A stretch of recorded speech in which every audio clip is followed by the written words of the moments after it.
सल्तनत of Dubai के king Sheikh Mohammad बिन राशिद की बेटी शहजादी माहरा वैसे तो अपनी लग्जरी लाइफस्टाइल के लिए मीडिया में रहती हैं।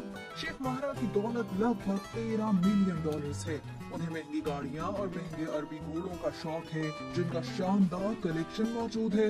ये भी कहा जाता है कि शहजादी पर कोई कानून लागू नहीं होता, वो दुनिया में घूमती है, जो अच्छा लगता है उसे खरीद लेती हैं। शेख माहरा की सालगिरह पर वालिद ने दुनिया की महंगी तरीन लंबरगिनी कार भी तोहफे में दी थी। कश्मीर मीडिया की एक रिपोर्ट के मुताबिक शेख माहरा को पसंद आए हैं इमरान खान के बड़े बेटे सुलेमान खान, जो इस वक्त लंदन में अपनी वालिदा जमामा गोल्डस्मिथ के साथ रहते हैं। 27 साल शेख माहरा ने सुलेमान खान को इंस्टाग्राम पर फॉलो भी कर रखा है। यही नहीं, शेख माहरा ने जमामा गोल्डस्मिथ को पैगाम भी भिजवाया है कि वो आपके बेटे सुलेमान खान को पसंद करती हैं। दूसरी जानब सुलेमान खान माहरा से 2 साल छोटे हैं और बेहद तहम्मुल मिजाज बताए जाते हैं। वो लंदन में अक्सर पब्लिक ट्रांसपोर्ट का ही इस्तेमाल करते हैं, जबकि जमामा गोल्डस्मिथ भी लंदन के टॉप रिच फैमिली से ताल्लुक रखती हैं।